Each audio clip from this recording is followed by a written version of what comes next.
አርእስተ ዜና። ሶስተኛው ዓለም አቀፍ የትግርኛ ቋንቋ ኮንፈረንስ በአዲግራት ዩኒቨርሲቲ ተካሄደ።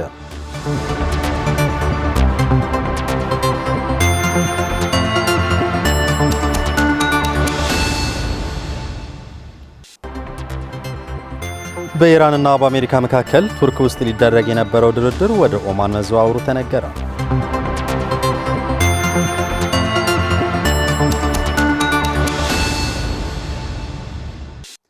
ጤና ይስጥልን ተመልካቾች፣ ከትግራይ ቴሌቪዥን የሚተላለፍ የአማርኛ ቋንቋ ዜናችን አሁን ጀምሯል። ከዜናዎቹ ጋር በእምነት ሰለሞን ነኝ። ሶስተኛው ዓለም አቀፍ የትግርኛ ቋንቋ ኮንፈረንስ በአዲግራት ዩኒቨርሲቲ ተካሄደ። የአዲግራት ዩኒቨርሲቲ የትግርኛ ቋንቋዎች ወደ ሳይንሳዊ ቴክኖሎጂ በማሳደግ በምርምር የተደገፈ ስራ ላይ እየሰራ መሆኑን አስታውቋል። ታደሰ ልጅ ዓለም ተጨማሪ አለው።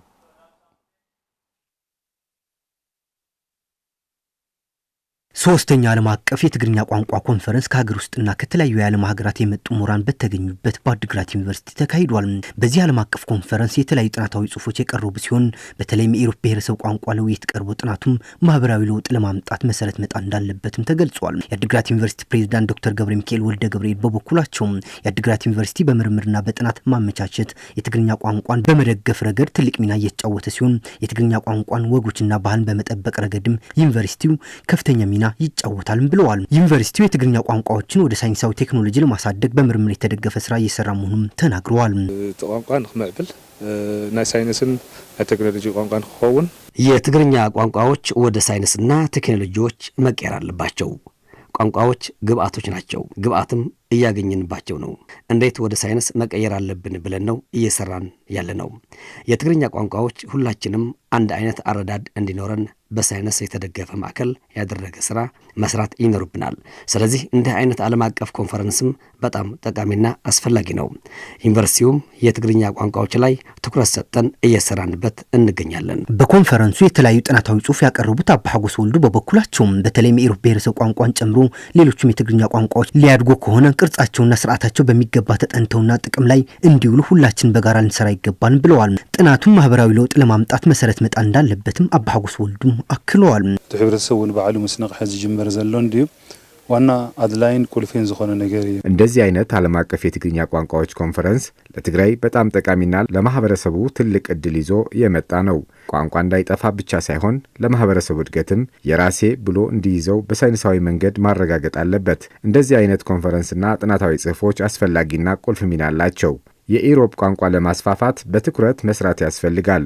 ዩኒቨርሲቲዎችም የትግርኛ ቋንቋ ላይ ልዩ ትኩረት ሰጥተው ሊሰሩ ይገባል። የኮንፈረንሱ ተሳታፊዎች መምህራንና ተማሪዎች በበኩላቸው እንደዚህ አይነት ውይይቶች ለአንድ ማህበረሰብ እድገት ትልቅ ጥቅም ስላላቸው ለቋንቋዎች ክብር ልንሰጠውና ልናስቀጥለው ይገባልም ብለዋል።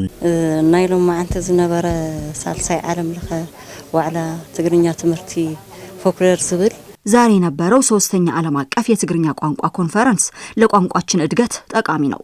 ለተለያዩ ስነ ቃሎች፣ አባባሎች አጋዥ ሆኖ ነው ያገኘሁት። ጥሩ ትምህርት ነው። ለቀጣይም ተጠናክሮ መቀጠል አለበት። ያው ካብዙ ናይሎም ማዓንተ ነበረ ዋዕላ ትጽቢት ልገብረሉ ይህ ፕሮግራም የትግርኛ ቋንቋ በተለያዩ ስራዎች ተደራሽነቱ እንዲሰፋ የሚያደርግ ትልቅ መፍትሄ ሊያመጣ የሚችል ነው ብዬ ነው የምጠብቀው።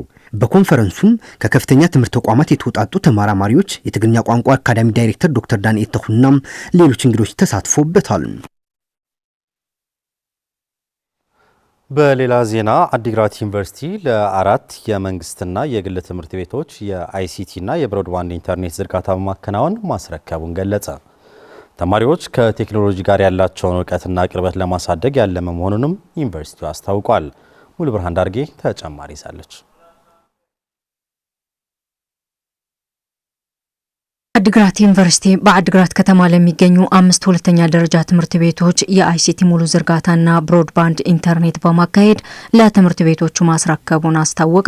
አዲግራት ዩኒቨርሲቲ የተለያዩ ህብረተሰብ ተኮር ድጋፎችን ሲያደርግ እንደመጣና በአሁኑ ሰዓትም እያደረገ መሆኑን በማውሳት የወደሙትን ትምህርት ቤቶች ወደ ነበሩበት ለመመለስ ሲባል ለተለያዩ የመንግስትና የግል ትምህርት ቤት ተማሪዎች ከቴክኖሎጂ ጋር ለማስተሳሰር ብሎም ለቴክኖሎጂ ያላቸውን እውቀት ከፍ ለማድረግ ያለመ ሙሉ የአይሲቲና የብሮድባንድ ብሮድባንድ ዝርጋታ ሰርቶ ማስረከቡን የአድግራት ዩኒቨርሲቲ ፕሬዝዳንት ዶክተር ገብረ ሚካኤል ወልደ ገብርኤል ገልጸዋል። የትግራይ ትምህርት ቢሮ ምክትል ኃላፊ አቶ ገብረ ዮሐንስ ፍስሐ በበኩላቸው አድግራት ዩኒቨርሲቲ ትምህርት ቤቶች በዲጂታል ቴክኖሎጂ ለማስተሳሰር እያደረገ ያለው ጥረት ለሌሎችም አብነት የሚሆን ነው ብለዋል። የአድግራት ከተማ ከንቲባ አቶ ረዳኢ ገብረ እግዚአብሔርም በትምህርት ተቋማት ላይ የደረሰውን ውድመት መልሶ ለመጠገን አድግራት ዩኒቨርሲቲ ያደረገ ያለው ድጋፍ አድንቀዋል። የድጋፉ ተጠቃሚ የሆኑ ተማሪዎችና መምህራን በበኩላቸው የአድግራት ዩኒቨርሲቲ ያደረገላቸውን ድጋፍ ተማሪዎች ዓለም አቀፋዊ እውቀት እንዲኖራቸውና በኦንላይን የሚሰጠውን ፈተና ሳይደናገሩ እንዲፈተኑ እንደሚያግዛቸው በመግለጽ በገጠር ለሚገኙ ተማሪዎችም የቴክኖሎጂ ግብአቱ እንዲደርሳቸው ጥረት ሊደረግ ይገባልም ብለዋል። በትግራይ የተካሄደ ባለው የተፈጥሮ ሀብት ጥበቃ ዘመቻ በትግራይ ማዕከላዊ ዞን ቀይሕ ተክሊ ወረዳ ከ760 በላይ ሄክታር መሬት የሚሸፍን የአፈርና ውሃ ጥበቃ የማካሄድ ዘመቻ እየተከናወነ ነው። ለንጉስ አማረ ዘገባ ፍርቱና ገቡ።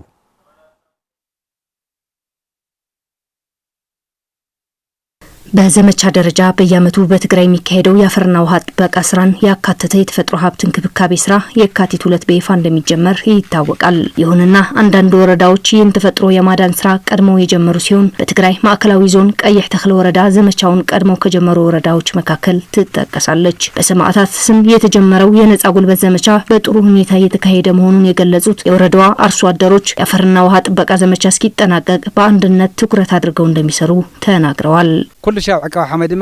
የአፈርና ውሃ ጥበቃ ስራ ሁል ጊዜ ከአርሶ አደር ጋር የተሳሰረ ነው። ስለዚህ አስፈላጊ ነው። የአርሶ አደር ህይወት ነው ማለት ይቻላል። ከዚህ በፊት ጥሩ የአፈርና ውሃ ጥበቃ ስራ ስለሰራን ጥሩ ልማት አግኝተንበታል። ስለዚህ አሁንም አጠናክረን እንሰራበታለን። ከዚህ በፊት በጦርነቱ ምክንያት የአፈርና ውሃ ጥበቃ ባለመጀመሩ ምክንያት የምንጠጣው ውሃ አጥተን ነበር። አሁን ከሰላሙ በኋላ ግን የአፈርና ውሃ ጥበቃ ስራ ሰርተን መሬታችን አለሳልሰን የመስኖ ስራ መስራት ችለናል። አሁን ደግሞ ይህ ዘመቻ በመጀመራችን ተጠቃሚዎች ነው የምንሆነው። ዕቃ ሐመን ማግኘት የተጀመረ በጦርነቱ ምክንያት መሬታችን ወደ ባዳ ተቀይሯል። ይህን ወደ ነበረበት ለመመለስ ቆርጠን ተነስተናል። ዘመቻውም በሰማዕታት ስም ለ3 ቀን ከዚያ በኋላ ደግሞ በልዩ ዘመቻ ለ20 ቀን በነጻ ጉልበት ለመስራት ወጣቱ አርሶ አደሩ ሁሉም ህዝብ በትልቅ ወኔ ነው የተነሳው። የቀይሕ ተክሊ ወረዳ የኢኮኖሚ ዘርፍ ኃላፊ አቶ ሀፍቶም ዘነበ በዚህ ዓመት በ13 ጣቢያዎች በሚገኙ 44 መፋሰሶች ከ760 በላይ ሄክታር መሬት በሚሸፍን የአፈርና ውሃ ጥበቃ ዘመቻ እንደሚካሄድ ገልጸው በዘመቻው ከ130 ሺህ ጉልበት እንዲከት እንደሚጠበቅና ማህበረሰቡ በዚህ ዘመቻ ንቁ ተሳትፎ እንዲያደርግ ጥሪ አቅርበዋል። 44 መፋሰስ በ44 መፋሰስ በ13 ጣቢያዎች 360 ሄክታር ለመሸፈን ጥሩ ጅማሮ ነው ያለ ነው። ይህ ዘመቻ አንድነታችንን በማጠናከር ትኩረታችንን ሙሉ በሙሉ ወደ ልማት የምናደርግበት ሰላም ፈላጊ ህዝብ መሆናችንን በዛ አጋጣሚ የምናሳይበት ነው። የቀይሕ ተክሊ ወረዳ አስተዳዳሪ አቶ ገብረመድህን መረሳ በሰማዕታት ስም የተጀመረው ዘመቻ እስኪጠናቀቅ ምርታማነትን ለማሳደግ በሚያግዝ ሁኔታ እንዲከናወን ገልጸው ከባለሙያዎች እስከ አመራሩ በመቀናጀትም ድጋፍና ክትትል እያደረጉ መሆኑን ገልጸዋል።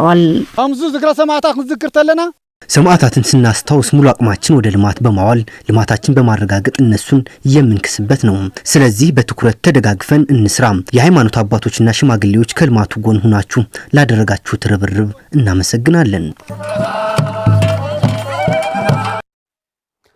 በ2018 ዓ.ም አርሶ አደሩ የተሻለ ምርት በማግኘት የምግብ ዋስትናውን እንዲያረጋግጥ ለማድረግ የመስኖ ልማት ላይ ርብርብ እየተደረገ መሆኑን ተመለከተ። በትግራይ ማዕከላዊ ዞን ሐሓይለ ወረዳ ከ1400 በላይ ሄክታር መሬት በመስኖ ልማት በመሸፈን ከ7500 በላይ የቤተሰብ አስተዳዳሪዎች የመስኖ ልማት ተጠቃሚ እንዲሆኑ ለማድረግ እየተሰራ ነው ተብሏል። ለመርሃዊ ተስፋይ ዘገባ ብርቱካን ጌታይ። ወጣት አቤል ብርሃነ የሐሓይለ ወረዳ ዕዳጋ ሐሙስ ቀበሌ ነዋሪ ነው። ይህ ወጣት 3 ጥማድ መሬት ተከራይቶ መስኖ በማልማት ላይ እንደሚገኝ ይገልጻል። ጀመርኩ ቅድሚ 2 ዓመት ቢል ጀመራ ናውዝ ቦታ ዝመጽኸ ግን ሕዚ ይህን ስራ የጀመርኩት ከ2 ዓመት በፊት ነው። አሁን ባለው ገበያ መሬት በ30 ሺህ ተከራይቼ ነው የምሰራው። የገበያ ሁኔታ ይቀያየራል። አሁን ባለው ግን የ1 ኪሎ ቲማቲም ዋጋም 20 ብር ነው። በነዳጅ ስለምንሰራ የምናወጣው ወጪ ብዙ ነው፣ አይመጣጠንም። ወጣቶች የአካባቢያቸውን ጸጋ በመጠቀም ስራ ፈጣሪዎች በመሆን ተጠቃሚ እንዲሆኑ የሚመለከታቸው አካላት ሁለንተናዊ ድጋፎች ሊያደርጉላቸው እንደሚገባ ወጣቱ ይናገራል። ወጻሊ ያው በቀጣይ እንደዚህ ያለ ነጻ ቦታ አለ በገንዘብ እጥረት የተውነው ማለት ነው። የብድር ማመቻቸትና ሌሎች ድጋፎች ከተደረገልን ግን እንደኔ ያሉ ወጣቶችን አስተባብረን እንሰራለን ብዬ ነው የማስበው። ሌሎችም እንደዚህ እድል ቢያገኙና ቢሰሩ ደስ ይለኛል። ሀሓይለ ወረዳ ለመስኖ ልማት ምቹ አካባቢ መሆኑን የገለጹት የወረዳው የኢኮኖሚ ዘርፍ ጽሕፈት ቤት ኃላፊ አቶ ሐዱሽ ሐጎስ ወጣቶች ከጠባቂነት ተላቀው ስራ ፈጣሪዎች እንዲሆኑ ጠይቀዋል። ዘለናሉ ጣቢያ ወረዳ ሀሓይለ ጣቢያ አዳጋ ሐሙስ ይዝባል ያለንበት ቦታ ሀሓይለ ወረዳ አደጋ ሐሙስ ቀበሌ ነው የሚባለው። በ2018 ዓመተ ምህረት በአዲስ ኃይል በመስኖ ልማት ወጣቱ በግብርና የምግብ ዋስትናን ለማረጋገጥና ራሱን እንዲችል ጠንክሮ እንዲሰራ ነው ተሞክሮ ልንወስድ የሚገባው። ስለዚህ መሬት ተከራይተው ብዙ ወጪ አድርገው ሰርተው ነው እዚህ ደረጃ የደረሱት። ሌሎችም ወጣቶች ወረዳችን ለስራው ምቹ በመሆኑ በልማት ስራ ተሰማርተው እንዲሰሩ ጥሪ ያቀርባለሁ። በ2018 ዓመተ ምህረት በመስኖ ልማት እንዲሸፈን ከተያዘው እቅድ ከ1400 በላይ ሄክታር መሬት መሸፈኑን ኃላፊው አረጋግጠዋል። ናይ መስኖ ምልማዕ ስራሕትና ናብ 1500 ሄክታር ክነልምዕልና ኢና ሒዝና የመስኖ ልማት ስራዎቻችን 1500 ሄክታር መሬት ለማልማት ነው ያቀድነው። ከዚህም ከ1400 በላይ የሚሆኑ ማለትም 96% ለምቷል ማለት ይቻላል። የስራ ዕድል ፈጠራም ስናይ ወደ 7500 የቤተሰብ አስተዳዳሪ የመስኖ ልማት ተጠቃሚ ሆኗል። አርሶ አደራችንም ምርቱን ከአንድ ቦታ ወደ ሌላ ቦታ ተዘዋውሮ እንዳይሸጥ የመንገድ ችግር አለ። ችግሮቹ ቢፈቱ ግን ራስን የመቻልና ኢኮኖሚያችን ጠንካራ ይሆናል ማለት ይቻላል። በመቀለ ከተማ የአካባቢያዊ ልማት ሴፍቲኔት ፕሮጀክት በ41.8 ሚሊዮን ብር በጀት 337 የቤተሰብ መሪዎች ተጠቃሚ ለማድረግ እንዳስመረቀ ተገለጸ። ተመራቂዎች በበኩላቸው ፕሮጀክቱ ከዝቅተኛ የኑሮ ደረጃ ወጥተው ሰርተው ራሳቸውን እንዲያስተዳድሩ እንደሚያግዛቸው ተናግረዋል። ለገብረ መድህን ተወልደ መድህን ዘገባ ታሪክ ፍሳ። በመቀለ ቀዳማዊ ወያነ ክፍለ ከተማ በአካባቢያዊ ልማት ሴፍቲኔት ፕሮጀክት የዓለም ባንክ 70%፣ የፌዴራል መንግስት ደግሞ 30% የሸፈኑት በ41.8 ሚሊዮን ብር በጀት 337 ቤተሰብ መሪዎች ተጠቃሚ ለማድረግ እንዳስመረቀ የክፍለ ከተማው አስተዳደር አሳውቋል። ተመራቂዎቹ ከተማውን ንጹህና አረንጓዴ ከማድረግ ባሻገር በመረጡት የስራ ዘርፍ ተሰማርተው ሰርተው ለመኖር እንደሚያግዛቸው ይገልጻሉ። ዋላ ሙሉ በሙሉ አይሆን ሙሉ ባይሆንም መነቃቂያ ሆኖናል። ደረቅ እንጀራ ነው የሚሸጠው። ይህንን ስራ እያስፋፋሁት ነው ያለሁት። ሴፍቲኔት ለአየ ህይወቴ ያ ሴፍቲኔት ለኔ ህይወቴ ነው። እኔ ጥራጥሬ እየሸጥኩ ነው የምተዳደረው። ታዲያ ይህንን ለማሳደግ ምኞት አለኝ። በተለይ ቦታ ባገኘ ደግሞ አሳካዋለሁ። ጣቢያ ዋልታ ማለት እዩ በጣም ይጉሐፍ ዋልታ ቀበሌ በነበረው ጦርነት ሳቢያ በጣም ቆሻሻ የበዛበት አካባቢ ሆኖ ነበር። በዚህ ልማታዊ ሴፍቲኔት ላይ ከሰራን በኋላ ግን ጽዳቱ የተጠበቀ የሚያምርና አረንጓዴ የበዛበት ቦታ ሆኗል። ባገኙት መነሻ ገንዘብ ወደ ተሻለ ስራ እንዲሸጋገሩ መንግስት በመስሪያና መሸጫ ያሉ ችግሮችን በመፍታት ረገድ ድርሻውን እንዲወጣም ጥሪ አቅርበዋል። አውዝ ልጸንሕና የክልተ ዓመት ጽብቅ ሰሪሕና በቆየንበት 2 ዓመት ጥሩ ስራ ሰርተናል። በእርግጥ ክፍያው እምብዛም አይደለም፣ ከስራው የሚመጣጠን ክፍያም አይደለም። አሁን ማለት የምፈልገው ህይወታችን እንዲቀየር ወደ ተሻለ ነገር እንድታሸጋግሩ ነው ኃላፊዎቹን የምጠይቀው። መመረቅ ብቻውን ፍሬ ሊያፈራ አይችልምና አሁንም ድጋፋችሁ አይለይን። ትላና ጽብቅ ነገር እዩ። ይህ ፕሮጀክት ለኛ ጥሩ መንገድ ከፍቶልናል። ሰርተን እንድንቀየርም ያለው አስተዋጽኦ ከፍተኛ ነው። ይሁን እንጂ ያለው ችግር በተለይኛ ሴቶች የምንቸገረው መስሪያ ቦታ ነውና ይህንን ችግር ቢፈታልን እላለሁ። የቀዳማዊ ወያነ ክፍለ ከተማ የምግብ ዋስትና ማረጋገጥ ስራ ሂደት አቶ ሐጎስ ከበደም ባለፉት 2 ዓመታት በፕሮጀክቱ ከታቀፉ 17 ወንዶች የሚገኙባቸው 337 ቤተሰብ መሪዎች 305ቱ ቤተሰብ መሪዎች በከተማ እርሻ፣ ማኒፋክቸሪንግ እና ሌሎች የንግድ ስራዎችን በመሰልጠን ስራ መጀመራቸውን ያስረዳሉ። ንሕድድ መራህ ስድራ ለ337 ቤተሰብ መሪዎች ለእያንዳንዳቸው $600 ወይም 68830 ብር ተሰጥቷቸው ነው የተመረቁት። በንግድ የከተማ እርሻና ሌሎች ስራዎች ላይ ተከፋፍለው በያቅማቸው ስራ ላይ ናቸው። በልማት ሴፍቲኔት ፕሮጀክት ዝቅተኛ የኑሮ ደረጃ ላይ ያለው ህብረተሰብ ኑሮውን በዘላቂነት ለማሻሻል የተጀመሩ ስራዎች ተጠናክረው እንደሚቀጥሉ የገለጹት ደግሞ የመቀለ ከተማ የምግብ ዋስትና የስራ ሂደት አስተባባሪ አቶ ተሻለ ብርሃነ ናቸው። እዛ ፕሮጀክት ዚያ ታውይታ ሁላት ኮይና ይህ ፕሮጀክት ተሳካ እንድንለው የጀመራችሁትን ስራዎች በማጠናከር የኑሮ ደረጃችሁን በማሻሻል በዘላቂነት ለውጥ ማምጣት ከቻላችሁ ነው።